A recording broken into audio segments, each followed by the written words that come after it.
Unboxing Tech here, and in this video I have the iPhone Air. And for it, I have a huge stack of cases that we'll be going through. It's a lot to go through, so let's get started. First off, let's start off with the official bumper case from Apple. This is a bumper-only case, meaning it doesn't have a back frame to it. It's made out of a polycarbonate material, which is a harder, more durable material that is less flexible. As it is designed to only cover the outer frame of the phone, it is incredibly lightweight at 12.7 grams. And here it is.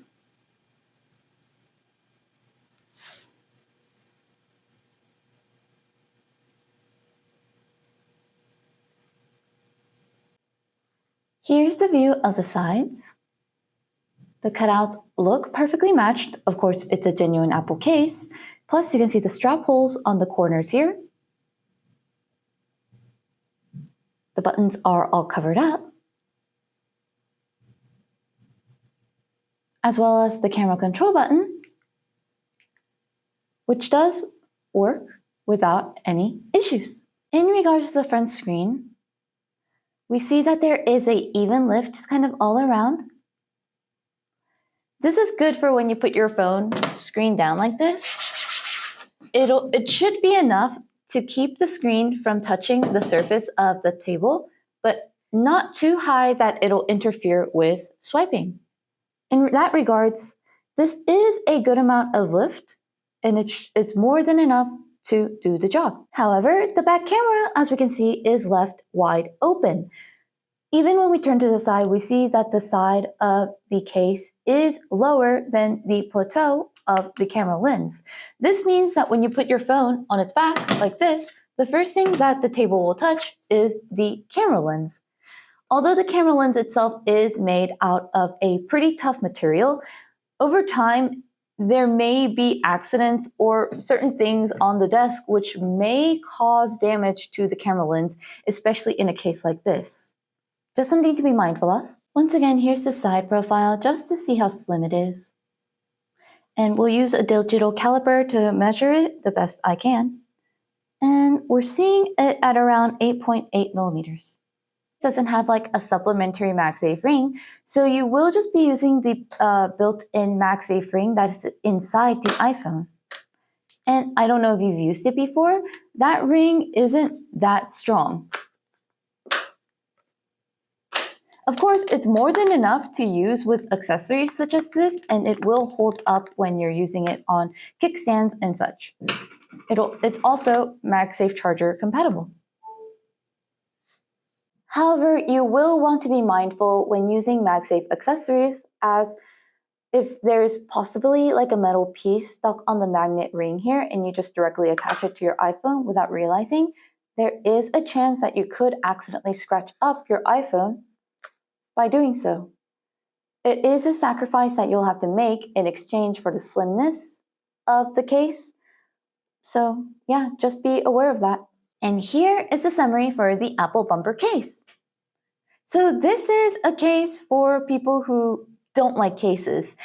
It does provide some level of coverage around the frames, and it does have some sort of substantial gripping effect. However, the coverage itself is minimal. As you can see, the back is left completely exposed and the camera has zero sort of protection around it as well. It's definitely not a case for everybody, especially at this $39 price point, which is pretty steep for something like this, but you can just assume that most of it is due to the Apple brand name. But yeah, if you're someone who just wants the bare minimum in terms of protection, this is for you. Next up, I have the Ringke Onyx case. The Ringke Onyx case is a pretty simple case made out of solely TPU, so it's a pretty flexible material. It's also incredibly lightweight at 37.3 grams. And here it is.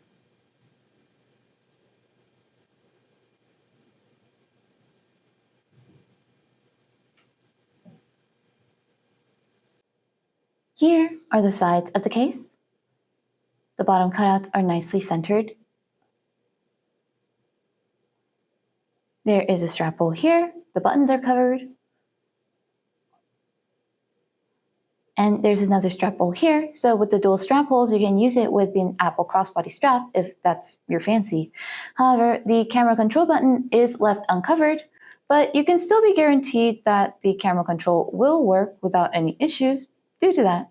The front screen does have a slight lift concentrated around the top and bottom of the case.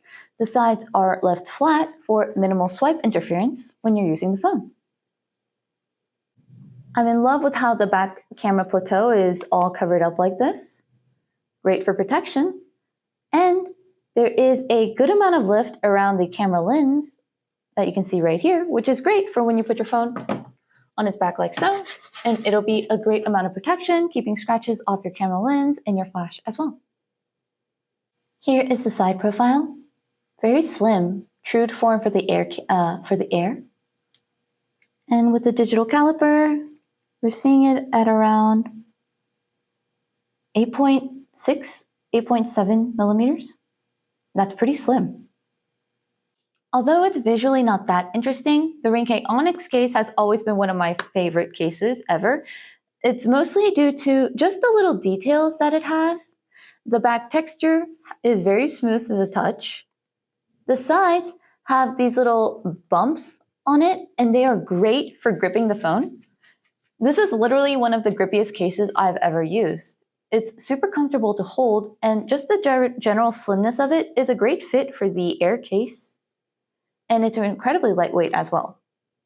I do like the hidden MagSafe design and that they don't like put a circle outside of the case. It makes it look very clean overall. And the magnet itself is very strong. That's pretty good. It's also compatible with MagSafe charging. And here's the summary for the Ringke Onyx case. Full honesty, I love the Ringke Onyx like a lot. It's the case that I would go for my day-to-day usage. So if you're someone who likes to use slim, lightweight, and just easy to grip cases, I do recommend this one a lot. It doesn't have the camera control coverage, which is a complete bummer. But for all that this gives, for $25.99, it's a fair price, I think. And the feel of it is generally pretty high quality. And so I do recommend it. Next, I have the Moft Movas case. And here it is. The Moft Movas has a polycarbonate frame, so it is non-flexible. It has a soft synthetic leather shell on the outside, and an even softer polycarbonate lining on the inside. It is incredibly lightweight at 33.8 grams. And here it is.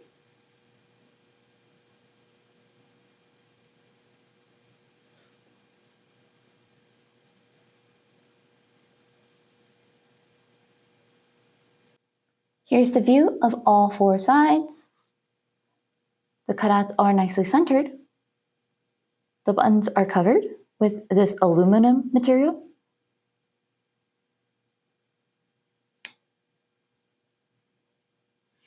The camera control button is also covered up. And it's not... One sec. So I had to change up the settings a bit for it to register, but it does work. Although it's a little bit finicky if I'm going to be completely honest. The front screen has an even lift all around it, and it's more than enough to protect it when you put your phone face down. The back camera does have a wide open cutout, so there's not any coverage around the plateau. However, the general lift around the camera itself is very high and substantial enough to protect your phone. Here is the side profile. And in terms of actual width,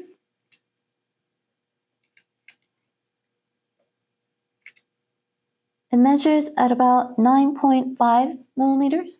The material on the back is a synthetic leather, so for people who have like religious restrictions that won't allow them to use real leather, you can still go ahead and use this case without any issues. The material itself is very soft and it's pretty grippy. To be honest, yeah, Honestly, no issues there. There's also a magnet built into the case, which makes sense. This is a Moft case.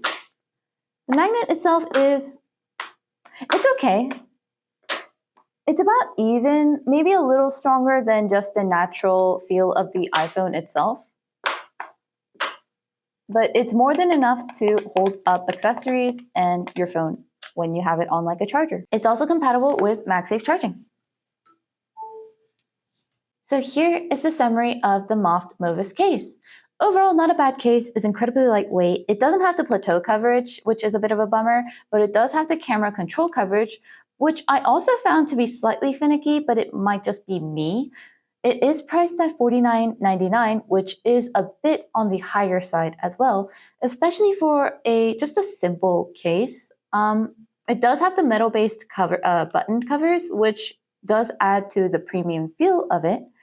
Overall, it's not a bad case to have, although pretty simple and doesn't offer that many unique features to it. Next up, I have the Mous Limitless case. The Mous Limitless case is made out of a polycarbonate frame, and I believe it has like a TPU or rubber sort of exterior shell to it. This back piece is made out of what is called walnut. I am unsure if it's actually wood or not. There is a soft microfiber lining on the inside, as well as these protective bumpers in the corners as well. In terms of weight, it's not too bad at a very even 40 grams. And here it is.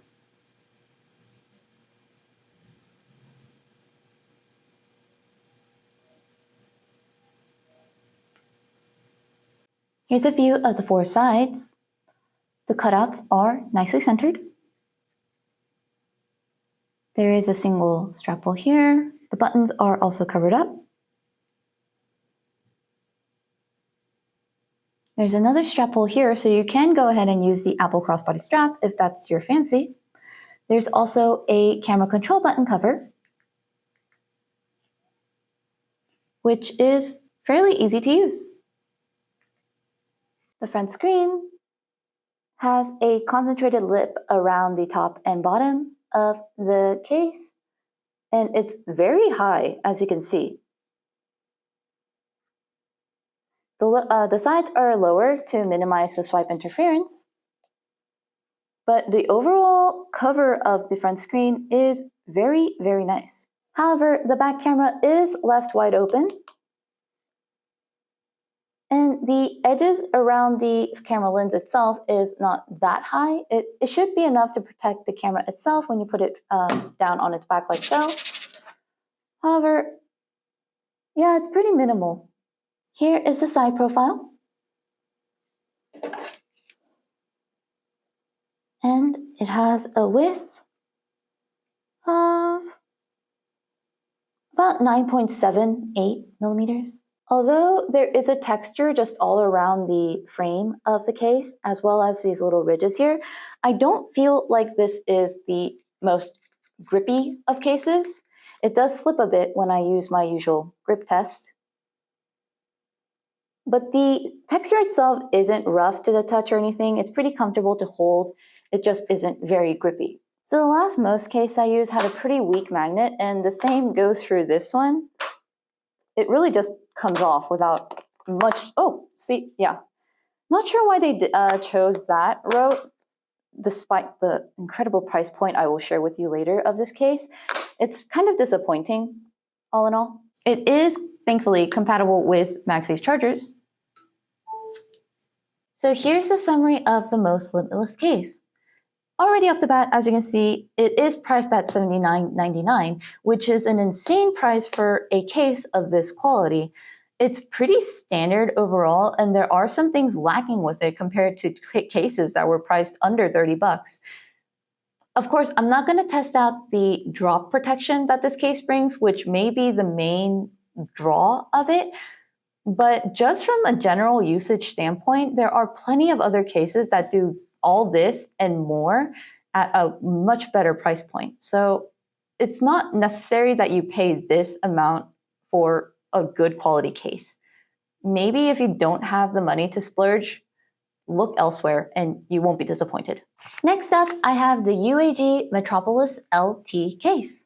This case is made out of TPU overall, so it is flexible, but on the back, there is a Kevlar material that provides extra protection. The weights of the cases are starting to go up, but it's still pretty lightweight at 42.9 grams. And here it is.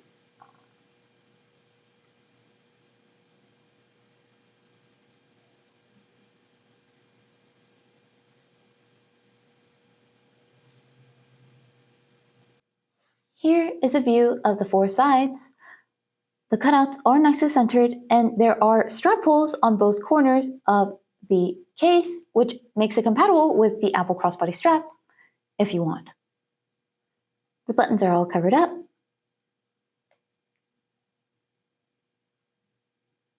And as you can see, the camera control button is left uncovered on this device. But you can be guaranteed that it's easy to use without any issues. On the front screen, there is an even lift all around. The back camera, unfortunately, does have a wide open cutout, but the lift around the camera lenses is there and is enough to protect it when you put your phone on this back. Here is the side. Not too bad. In terms of the actual width, as best as I can measure, it's about almost 10 millimeters. The Kevlar on the back is a bit on the rougher side. I don't know if you've ever used those like Korean exfoliating cloths. It's a bit reminiscent of that. The overall build for this case is for protection, as you can tell from the reinforced corners, which do add a slight bulk and give the phone a very rectangular feel. The case does still keep pretty slim and true to the Air form, however. The sides are very smooth to the touch in contrast to the rough back. Oh. What I mean to say is that it's not the grippiest case in the world, and after handling for a bit, there's a lot of edges to it. The buttons jut out a lot, and it does get kind of rough to hold after a bit. It's definitely not for someone with sensitive hands or sensory sensitivities as well, so that is something to be mindful of. The built-in magnet for this case it's all right. It's a bit stronger than the Most case, at least. And it should be enough to hold up the device, or it should, for most of its uses. It is compatible with MagSafe chargers as well. So this is another case that has a high price point at $69.99, especially for the lack of features that it has, such as the missing camera plateau. The camera control button is also not covered up. It does have strap holes, and it has a unique design that I do really like overall. But there are still some parts of it that may need fixing up that I don't necessarily know if it's worth this price. But if the look of this case really catches your fancy, it might just be worth it. Next is the Speck CandyShell grip case. The CandyShell is technically a dual-layered case, although I can't take it apart. The inside has a soft TPU lining, and the outer shell is made out of a harder polycarbonate. It's getting heavier, but I think it's still pretty manageable at 45.7 grams. And here it is.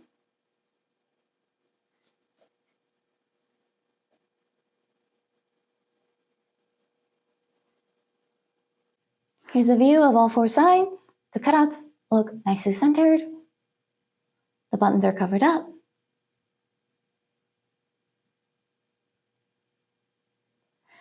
As you can see, the camera control button is left uncovered, but that does guarantee its usage at the very least. On the front screen, you can see that the area around the camera control button is left open, which is a design choice to say the least. The lift around the front screen itself is there. And it should be more than enough to protect the screen when your phone is face down, and even with the screen protector on. The camera plateau is left uncovered, and the lift around the camera is there as well. Here is the side profile of the case. And it is about 9.27 millimeters. Although polycarbonate by itself is a more slippery material, there is some kind of coating on this case that gives it a bit of a softer, almost rubbery feeling to it. It also helps with gripping the phone, which may be attributed to the design of it as well, thanks to these little ridges that's kind of all around. There is a MagSafe magnet in this case, and it's pretty strong. It's more than enough to hold up the phone when you're using MagSafe accessories. Also compatible with a charger. The Speck CandyShell grip is missing a lot of features. There isn't a plateau coverage or a camera control coverage, and it has a mid to high price point at $39.99. The case itself isn't bad. It is very comfortable to hold, although this little open area has been bothering my palm for a while. But the look of it is really cool, and I think it's generally a pretty good case. If you're willing to pay this much, it's probably because you really like this design and you don't need anything else aside from that. Next, I have this minimalist case from a brand I will not bother trying to pronounce. This minimalist case is, well, true to its name, as you can see. It's made out of a aluminum material, just kind of all around. On the inside, there is a softer, not that soft to be honest.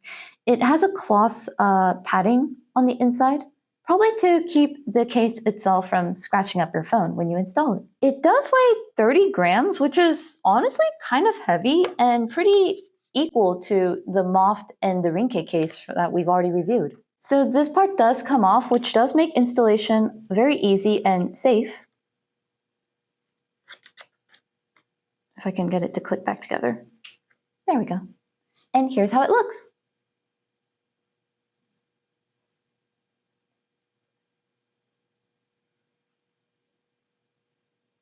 Honestly, kind of cool. I'll show off the four sides, but the coverage itself is minimal.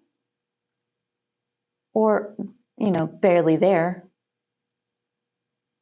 There isn't a cover around the camera control button either, which, you know, I'm not surprised. On the front screen, there is a slight lift at the corners where the case is holding on to the phone. It is very minimal though, so I would definitely recommend using a glass screen protector with this case, as, yeah, that makes me nervous. The camera too has some sort of like cover on it, not on the plateau though, and I don't know if you can see on the camera, but there are gappings at the edges here where you can kind of see it peeking through.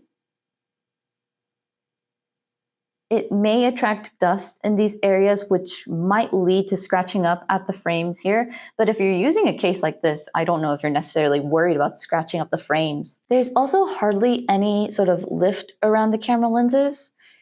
In fact, it's pretty even with the lens itself, meaning it won't really protect your camera lens when you have your phone on its back, like so. Here is the side view, but it is mostly just going to be the iPhone Air.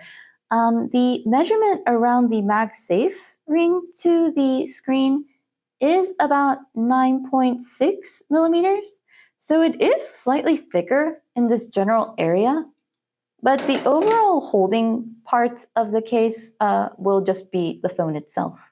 I do think the case itself looks pretty cool. There are some sort of like text around the edges that I don't necessarily like. I understand that this is their brand name, but I don't even know how to pronounce that.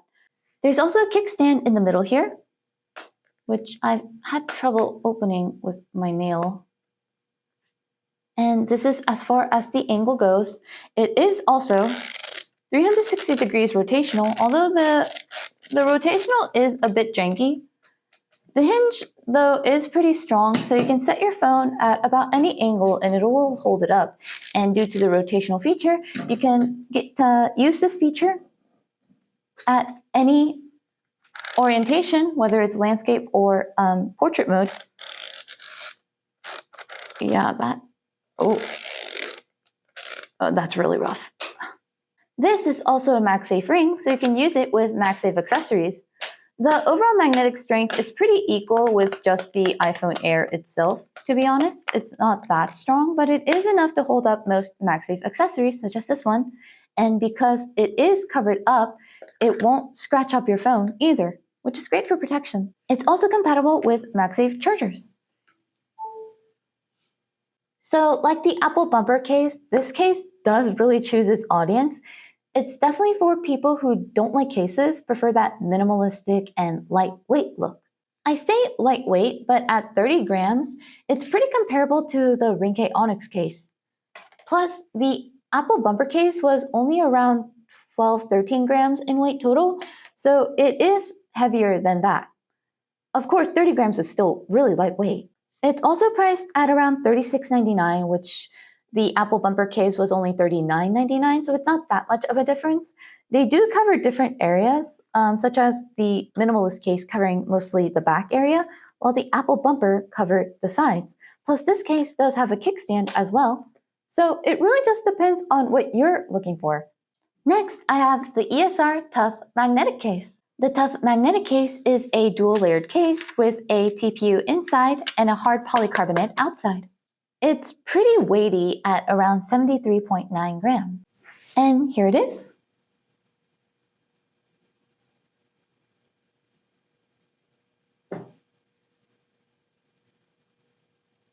And here are the four sides. There are these like mesh covers around the bottom speakers, and there's also a dust cap for the charging port. The buttons are covered up.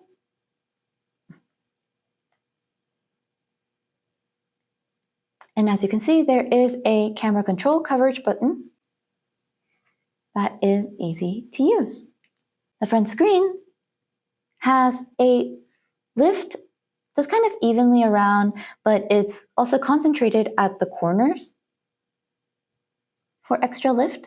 The back camera has a cover around the plateau, which is great. And there is a lift around the plateau or area instead of just concentrated around the lens itself. On the side, we can immediately tell that this is a very bulky case.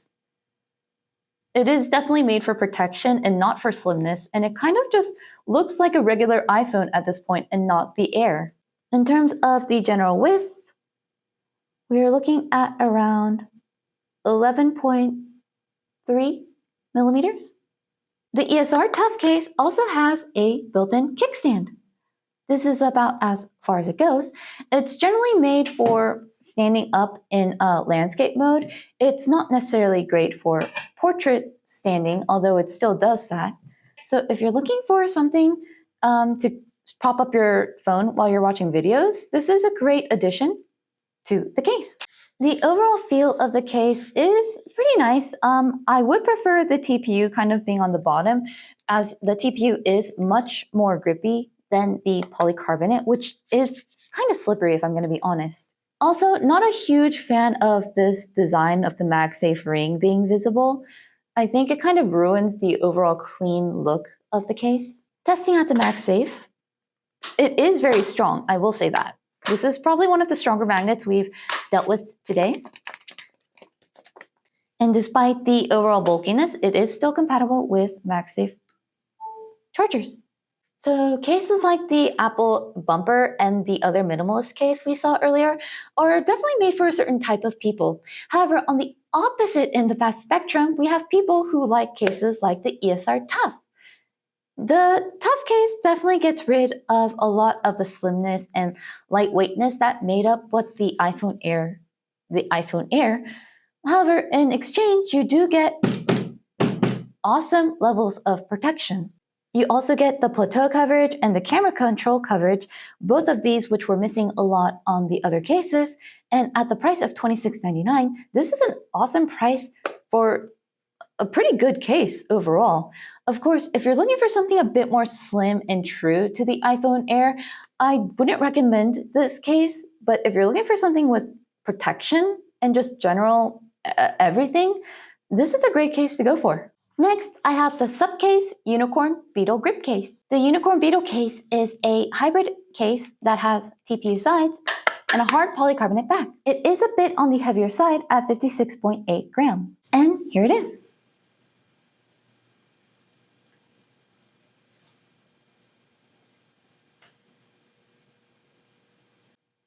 Here are the 4 sides. There is a button dust cover on the, one sec, remind me never to do my nails again, but there is a dust cover on the charging port and everything else is lined up. Here are the other sides.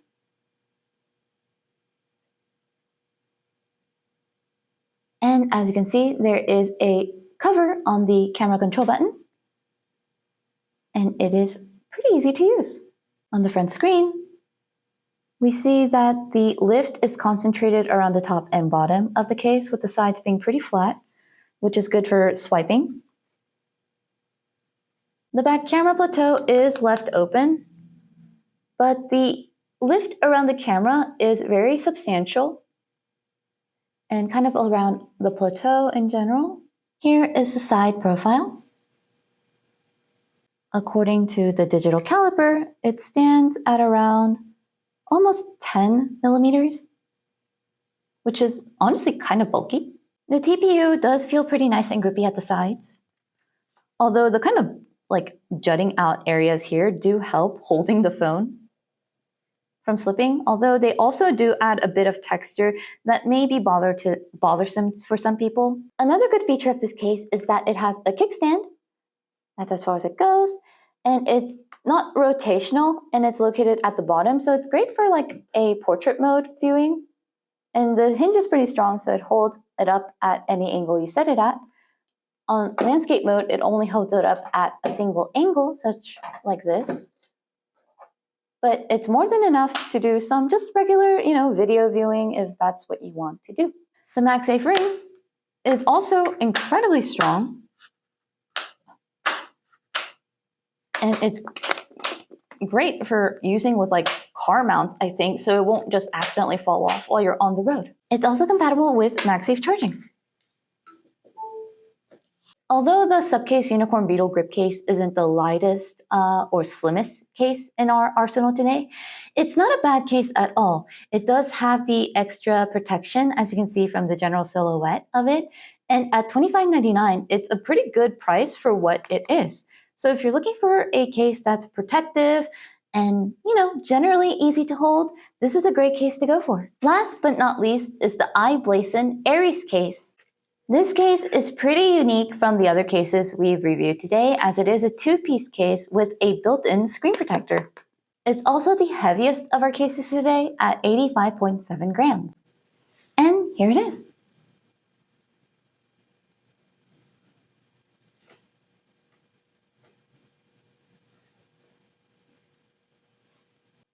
Here are the sides. There's a dust cap on this case.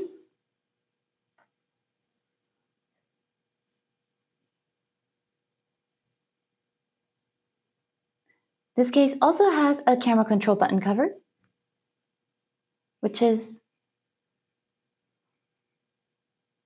I don't know why it's not, it clicks, but it's not, okay, there it goes. It's a little bit finicky. It doesn't really register the movements very well. This is at the lightest setting, by the way, so I can't go any lighter than that. I think it's the overall thickness of the case that may be affecting it. So if you want to use like the zoom feature of the camera control cover, it may be a bit difficult. It also might just be user error. I might just be bad at it. Here's the front screen. Of course, it has the built-in screen protector. Aside from that, there is also a lift around the screen itself, which is very high. Unfortunately, the back camera plateau is left uncovered for the most part, but there is still a good amount of lift around the camera lenses. From looking at the side of the phone, we can see that it is fairly bulky. And measuring the overall width of it, it is our bulkiest case at all over 11 millimeters. So this case definitely isn't for people who want something, slimmer and lightweight. It's for people who want protection. The texture of it is pretty smooth all around as well. It's not the grippiest case in the world either. It does slip a little bit, but it also might be attributed to the fact that it is wider, so I might just have trouble gripping it due to my hand size. The MagSafe magnet on this case is incredibly strong. Ow. I've always hurt myself trying to remove MagSafe accessories from this type of case. So it is really needed due to the overall weight that this case brings to the device, though. It's also compatible with MagSafe charging. And here's the summary for the iBlason Aries case. Like I said earlier, it is a case made for protection. Of course, it's missing the plateau cover, but it does still have a camera control button cover, although it is a little finicky for me for some odd reason. Yeah, that's not working very well. At $39.99, it is a mid to high range price point, but you have to consider that this is a two-piece case, and it also has the built-in screen protector to it, so you don't need to get an extra screen protector. But also be mindful that if you accidentally break the screen protector, you will just have to replace the case entirely, as there is really no way to replace just the front part, unless maybe you contact iBlason and they give you some kind of warranty for it. I'm not sure. I'm not going to test it out either. And those are the cases for the iPhone Air. I know that it was a lot of information, but I hope that it was helpful in some way in finding the perfect case for you. Anyway, if you have any other questions, leave a comment and I'll do my best to answer them if I can. Thanks for watching until the end. I'll see you guys next time. Bye!